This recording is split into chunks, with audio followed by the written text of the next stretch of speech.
So lack of access to antibiotics, including those with enhanced activity against multidrug-resistant organisms, is a major barrier to combat antimicrobial resistance, particularly in the developing world. Furthermore, discovering and making available new antimicrobial agents against the most pressing antibiotic-resistant organisms is a real challenge of the 21st century and is due to multiple barriers.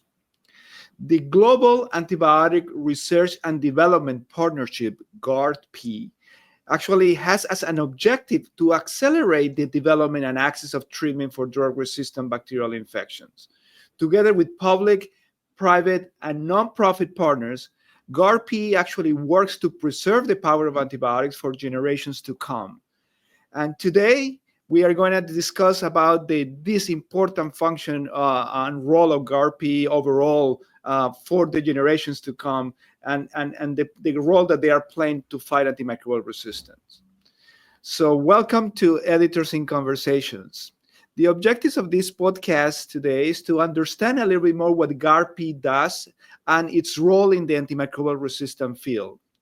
Review the strategies that GARP is implementing to make new antibiotics available to all of us, regardless of where you live, and discuss the future antimicrobial research and development and the role that GARP can play in this process.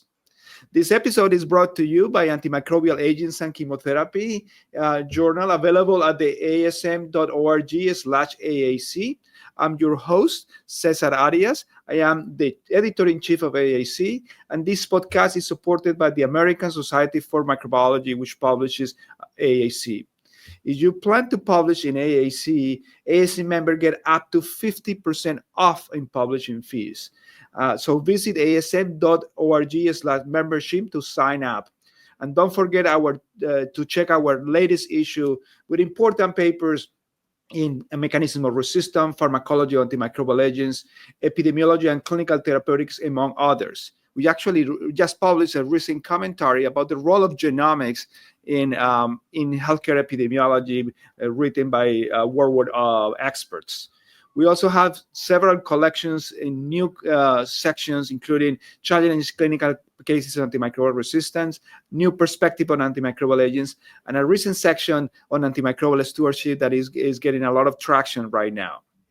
Well, joining us to discuss this important topic, I'm really happy that I have this distinguished guest, Dr. Jennifer Cohn, who is the director of the Global Access Antibiotic Research and Development Partnership, GARP, and then Susana Ribeiro, who is the regional head of Latin American Global Antibiotic Research and Development Partnership, GARP, and it's something that is really close to my heart.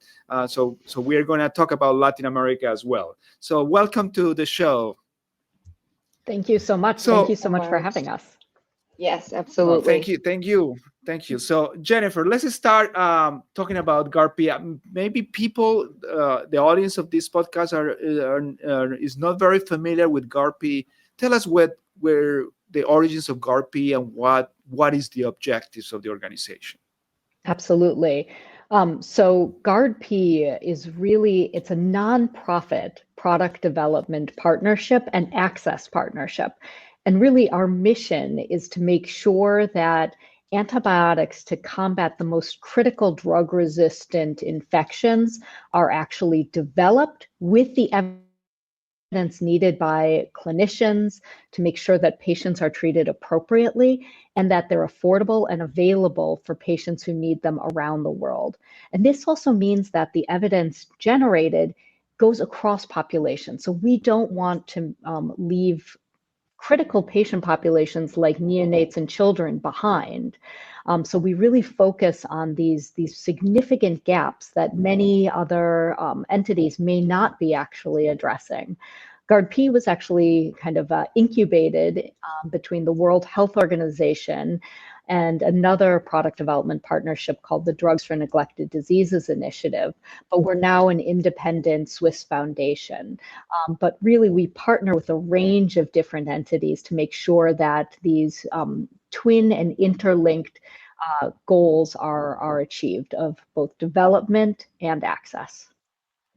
So, Jennifer, this is a very ambitious goal, which I love actually. So, there has to be money involved, right? So, who are the main funders of GARP?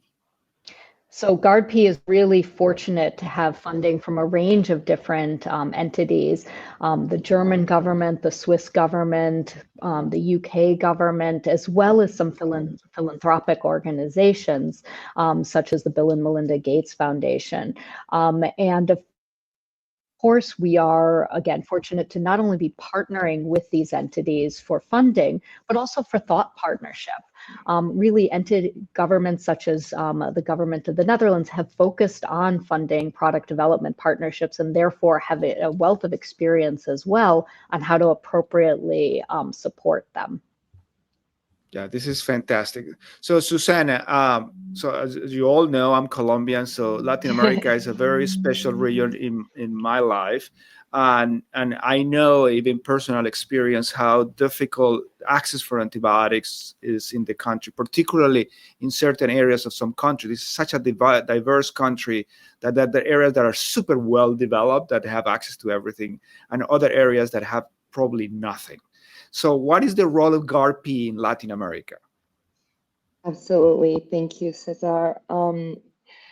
As you are well aware, the Latin American region, including the Caribbean, can often be overlooked by organizations and a lot of donors because it's such a diverse region.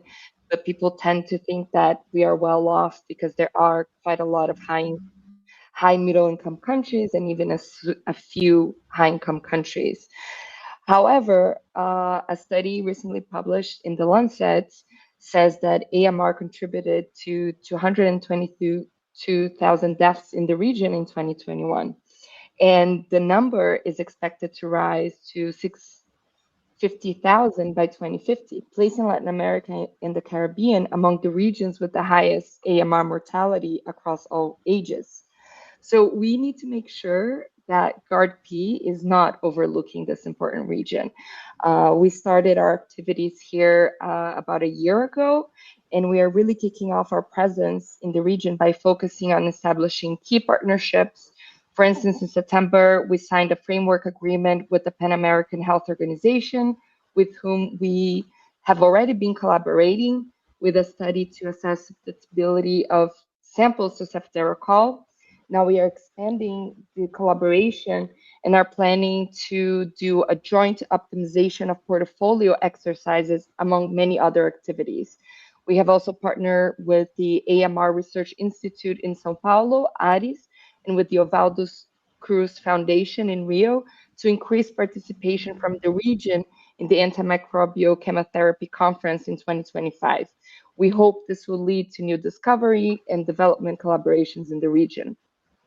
There are other complex actions that we are taking as well in the region, which includes planning a pilot introduction study of cefiderocol.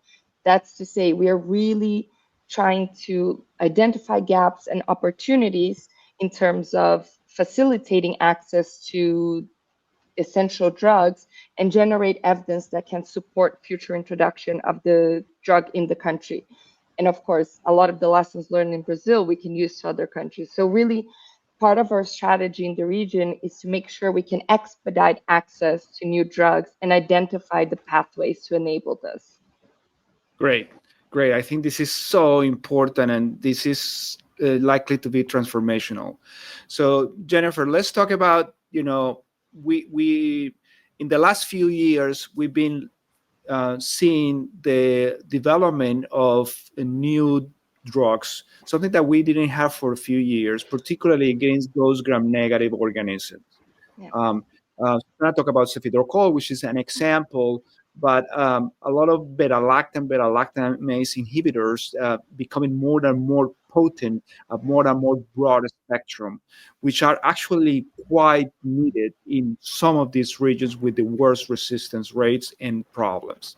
So I just want you to tell us how GARP is planning to use. Of course, they mostly develop in rich countries, and then thinking about the HIV epidemic, how these drugs can be potentially introduced in areas when they are needed the most. Because you could argue that although there are problems in the developed world with these organisms, there was the worst cases that we see are in the developing world. So what is GARP's strategy to do this?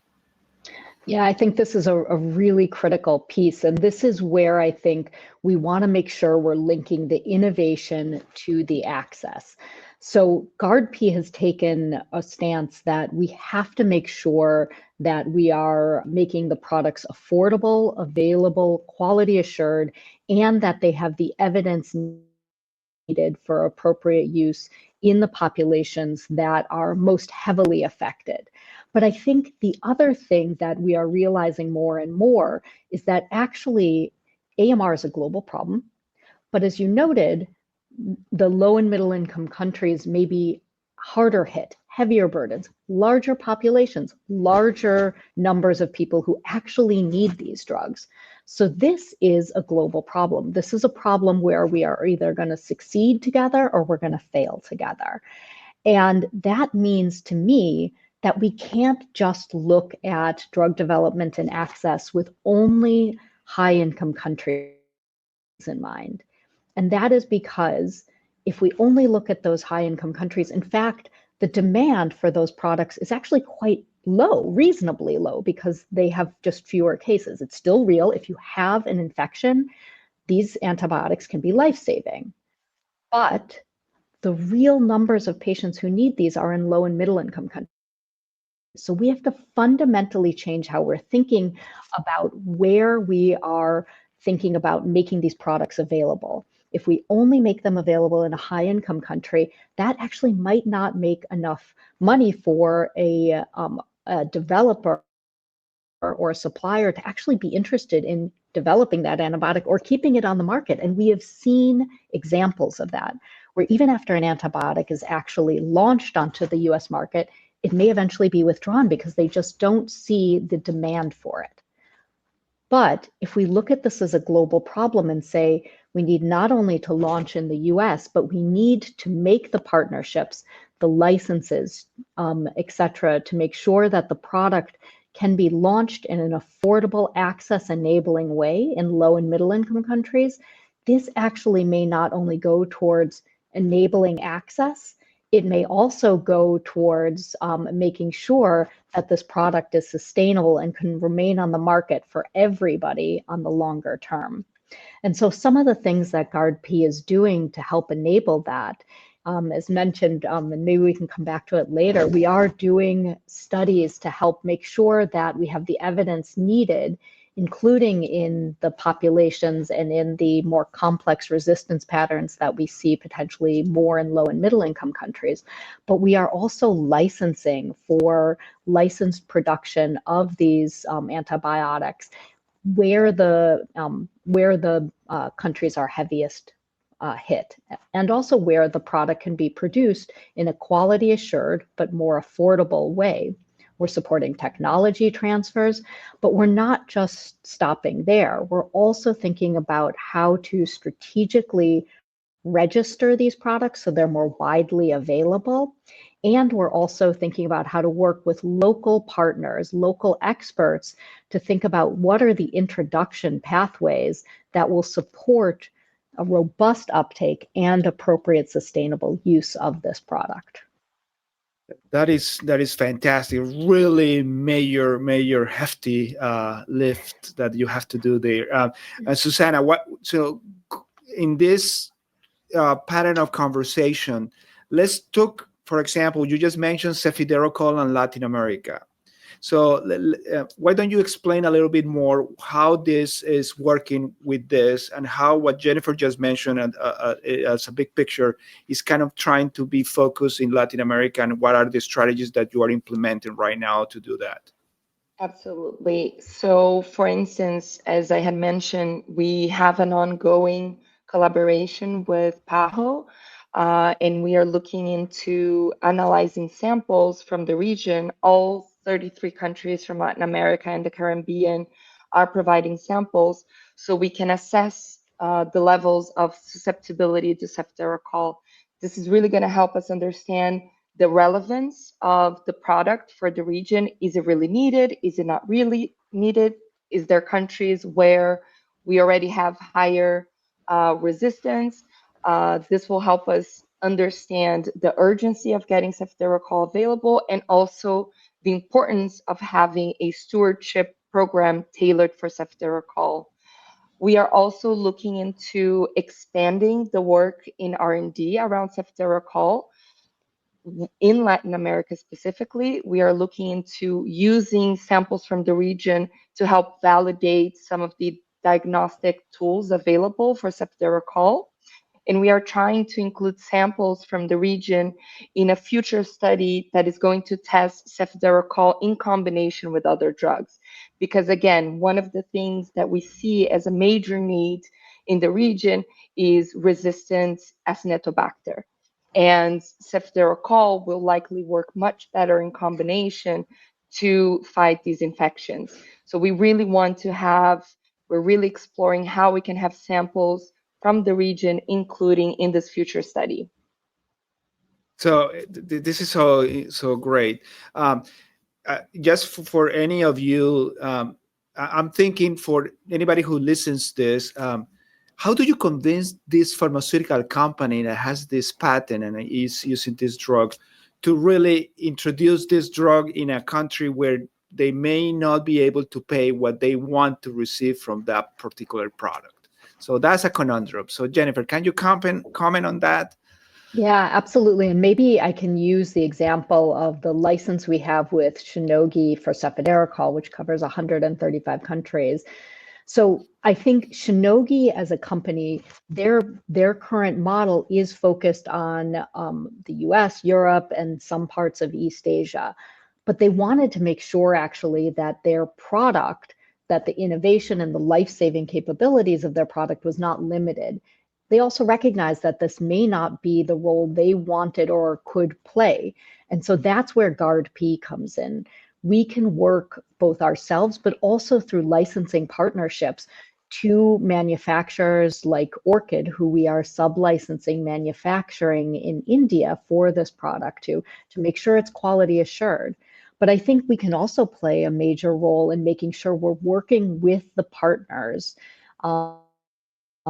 in low and middle income countries to make sure that we understand what the need is, as Susanna explained, and also understand how to make sure that we are thinking through strategically how to make sure that the evidence generated by either the originator or by GARDP or some of our partners is sufficient to inform guidelines that clinicians can actually use in country and thus extend the lifespan of this product.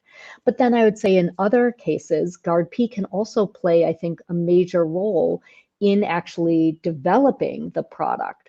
So as many people know, unfortunately, many large pharmaceutical companies have actually exited development of antibiotics. So we've been seeing kind of this weakish pipeline for antibiotic development. Now, a nonprofit drug development and access entity like GARDP can actually come in and help support strategically development and resourcing of the clinical trials to get that product over the regulatory hurdle as well. And so, for instance, GARDP just wrapped up a phase 3 trial that we sponsored for a product that was originated by IST called zoliflodacin, which is a one-time oral therapy for drug-resistant gonorrhea or drug for drug-resistant gonorrhea, and for it was tested actually in uncomplicated gonorrhea, not only drug-resistant gonorrhea, just uncomplicated gonorrhea. And so this was to our knowledge, the largest phase 3 study for treatment for gonorrhea, and it was done with partners in several different low and middle income countries. And so it demonstrates how a partner like GARDP can also be a benefit and help support even originators of antibiotics. And in return, what we want to make sure is that we have the rights and the licenses necessary to make sure that the fruits of this innovation, the potential treatment, in this case, can actually be accessible to the populations who need it. Yeah, wonderful. And Susana, anything to add with the particular example in Latin America? So I am thinking about how do you work with these difficult governments that are really a lot of bureaucracy and a lot of red tape to cut to try to get this done. What is the strategy put in there? So I'm glad you mentioned that because that's actually part of what GARDP brings to the table that can be very attractive to the pharmaceutical companies we partner with. Latin America can be a difficult region to register and introduce new products, especially when you're looking at countries like Brazil, Argentina, Colombia, which have quite stringent regulatory agencies. And they also have specific steps that you need to take to have the product available in the public sector as well. So for a lot of the pharmaceutical companies, these end up not being attractive markets. They don't have the know-how to facilitate registration.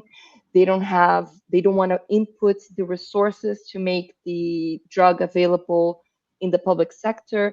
And that's really where the volume is, right?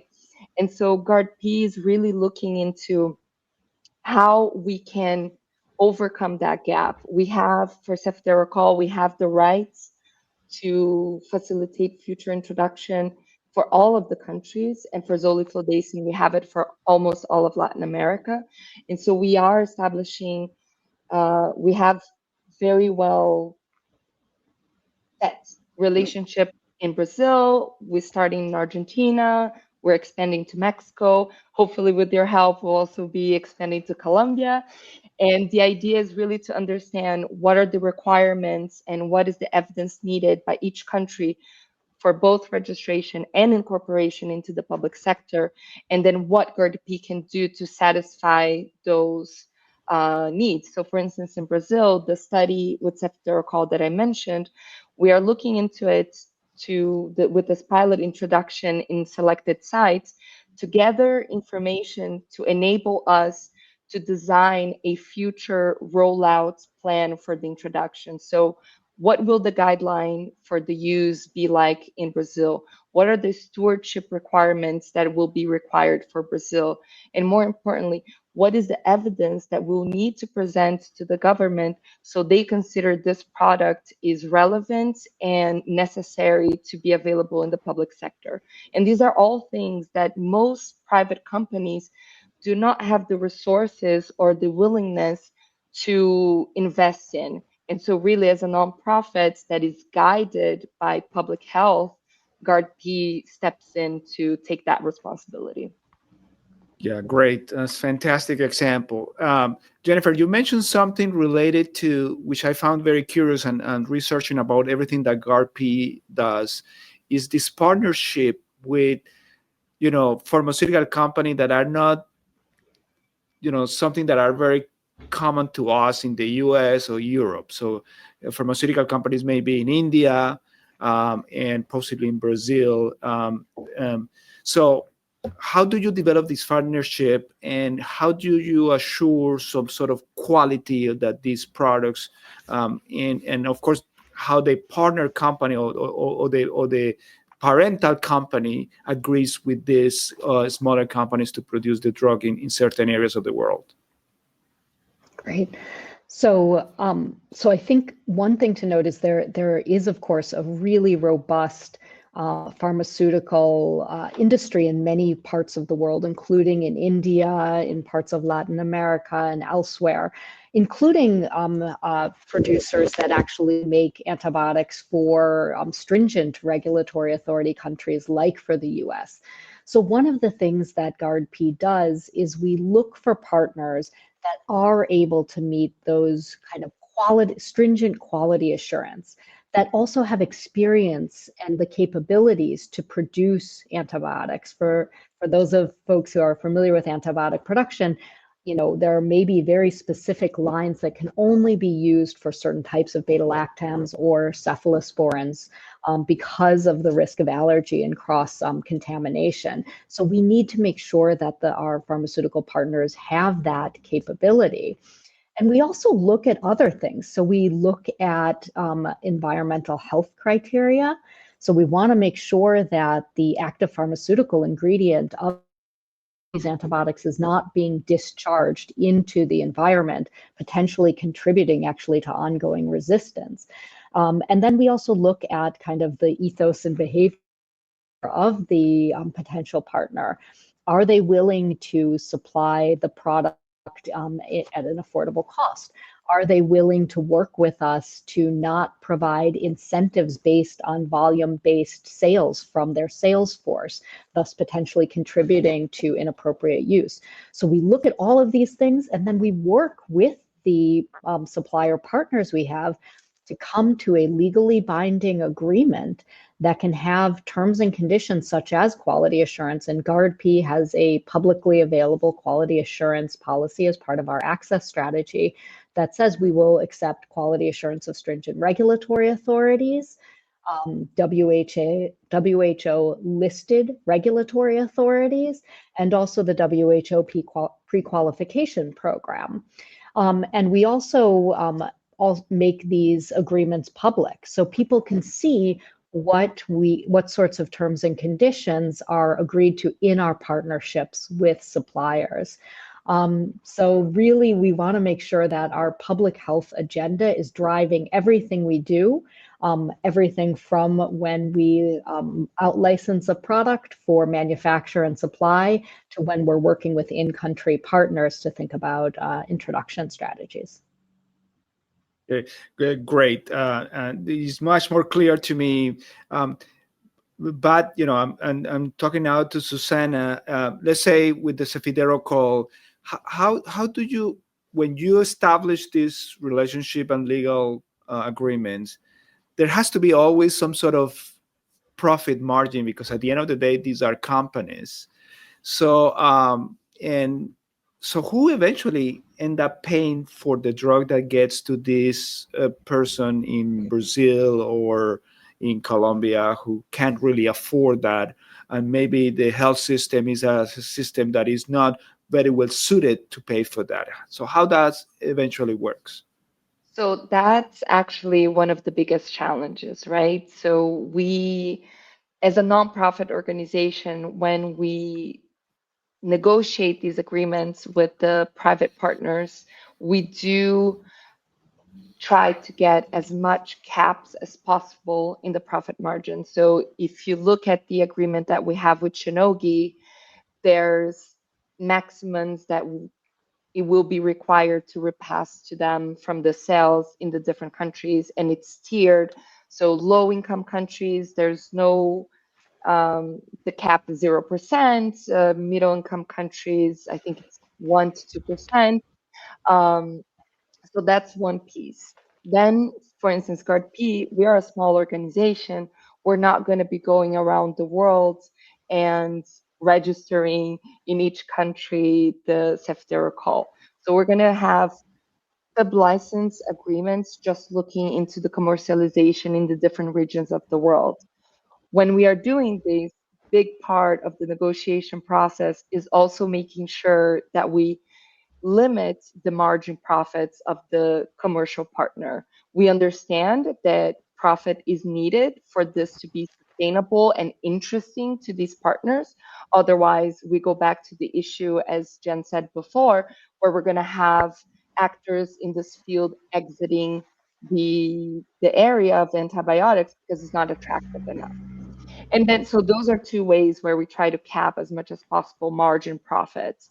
And then it comes to the public sector. In the private sector, we don't look as much into it because we know once it's registered and available in the country, it will become available in the private sector. But in terms of the public sector, we really are looking into how we can generate evidence to justify that this can be a cost-effective treatment for the public sector to pay for. So as I mentioned, the study that we are planning, not only for Brazil, but also for South Africa and India, is an opportunity for us to look into, well, cefiderocol not only shows good outcomes when we're talking about some of these highly resistant gram-negative bacteria, but we can also have outcomes in comparison to polymyxin B that reduce stay in the hospital, and that could end up reducing the overall cost of treating said patient. This can make the drug, even though it will be a bit more expensive than the current standard of care, it can still become an attractive option for the public sector to adopt in. Yeah. Jennifer, any additional comments on that? No, I think so. Absolutely agree with Susanna. We're really trying to work to make sure that this is sustainable, not only for the supplier, but also, of course, for the buyer, because we have this public health mindset. What I would also say, in addition, is that there are other things we are looking at, essentially to try to ensure affordability. So number one, we recognize that actually some of the reason for higher prices is actually some inefficiencies in the market. So when manufacturers don't use an entire batch, or when they have to kind of make a smaller emergency batch or something like that, that's an inefficiency in the market. So one of the things we're doing is we're working with pooled procurement entities like the PAHO, or Pan American Health Organization Strategic Fund, as well as the Global Drug Facility, to think through how can we strategically basically aggregate orders and make things a little bit easier for the supplier to do their supply planning and make things just that much more efficient for them in terms of some of their transaction costs.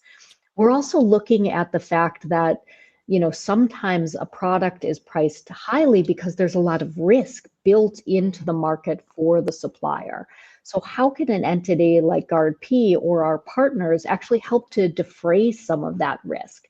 So one of the things we can do is help to support on-the-ground forecasting, so that they know kind of what the demand is and they can plan better. We can also look at things like supplier guarantees, so that we can actually launch an antibiotic at a lower price than might otherwise be launched at if it would be launched with the assumption that the amount of uptake would be very tiny, and therefore it would be launched at a very high price, which actually might inhibit uptake inappropriately. So we are looking at all of these different things, and we are discussing with experts in these areas like MedAccess, which is an entity that does these supplier guarantees and has done so successfully in other disease areas. And we're trying to take some of those lessons learned in other disease areas and now apply it to antibiotics. Yeah, beautiful. Just to the last question of important question is about research. So what is the role of GARP in supporting research, either discovery research versus implementation research and all this? Can you just clarify for the audience that role? Absolutely. So GARDP does have a discovery program that does very interesting work, partnering with entities, for instance, to screen libraries. And then we also come in a bit at more later stage clinical trials, phase 2, phase 3. And we make sure that we're actually, even after the product is registered, that we look at ongoing evidence generation, whether that's in specific populations or more kind of like bridging the no-do gap and looking at implementation science. So, and often we do that with partners, since implementation science is often very context specific. So these are some of the things that we do. But I would say that our model really make sure that, number one, we are partnering with a range of clinical trial experts and networks, especially in the highest burden areas. And I think that has a couple benefits. One, it gathers more expertise into the critical research questions that we need to answer. But number two, if the types of infections and the resistance patterns are more highly prevalent in low and middle income countries, we should be partnering with research sites and with research experts there to make sure that we are more rapidly enrolling and actually looking at the target diseases and resistance patterns. So that's number one. Number two, we want to make sure we're designing kind of clinical trials to get the evidence that clinicians like us need. So yes, some of the trials, for instance, that we've done, like the zoliflodacin trial that we sponsored, may look like more of a typical registrational trial, but we're also looking at novel trial designs, like practical trials that basically look at ranking of different antibiotics or combination of antibiotics, so that a clinician can not just see one drug versus another in one study and X drug versus Y drug in another study, but look at a kind of a compilation of drugs and see how they perform against each other. And we're doing that, for instance, in a study that we're undertaking for developing a new empiric treatment for neonatal sepsis, actually using combinations of old repurposed drugs. And then we also want to make sure, as I mentioned, that we are accelerating the evidence generation and research for populations that are typically left behind, and that may have to wait decades for the data for the drug to be used in these populations, especially neonates and kids. And so that's something, again, we have a major focus on. And then lastly is really the fact that we want to make sure that the evidence generation and the learning never stops. We need to, these are precious, precious resources, so we need to be constantly updating our database on how to most appropriately use them. Great. Okay, the last thing, I always like to see we can use the crystal ball for the future, right? This is such an important work. So let's start with you, Susanna. So how do you see the next years of this role, and particularly because antibiotic resistance, antimicrobial resistance is a scary public health problem that could have major consequences for the whole humanity, right? So are you more optimistic? I am an optimist, so I always would like to see things, doing great. So, what is your assessment of the future with antimicrobial resistant, and what the outstanding work that you are doing? So, if I'm an optimistic or more of a realist, it depends on the day. Today, I think I might be feeling a middle term between the two. I think it's key for us to effectively progress in this field is to increasingly shift the focus of the work to where the needs are. So as Jen mentioned before, we need to have more development projects and R&D projects that are initiated and led by the countries in the global south. We need the clinical trials to happen in more countries in Latin America and Africa and Asia, because that's where the real demand is for these products. We need to ensure that the new products truly meet the public health needs and the context of where the highest burden is. So I think with organizations like GARDP coming into place and growing and expanding their work, we are seeing more and more countries in Latin America taking leadership in the AMR discussions across the globe. I think if we continue on this route, it gives me hope that we will have this shift happen. And this means that we will also be able to promote strengthening of regional and local capacities for research, for development, for manufacturing, leading to a more sustainable and diverse landscape in the antibiotic manufacturing field. This can also lead to lower costs. So overall, we're going to have a stronger and healthier ecosystem for antibiotic development and access. And I think that's the route that we need to take. And GARDP, certainly, we are doing what we can to push for us to go in that direction. Very well said. Jennifer, the last word. My last word would be what Susanna said. But seriously, in terms of the ecosystem, yes, I envision these, a really robust set of partners, of which a nonprofit drug development and access partnership is one, but then really strong experts and implementers on the ground saying, this is what we need, and this is how we're going to introduce it and use it on the long term. I want the political will to actually have the industrial policy necessary to, for instance, do the local production. And I also want more and more originators to be doing this more public health oriented licensing so that we can see this joint launch that actually is a win-win for everyone. So I see a growing ecosystem out there, and that's the dream. Well, I will take that as a really optimist view, and I hope it just crystallizes. We are facing a very challenging problem for humanity, and the work that you guys doing are going to be absolutely critical to push all this forward and improve the health of the global community. So thank you very much for this beautiful conversation. And this is Cesar Arias, Editor-in-Chief of AAC, signing off. Thank you. Thank you.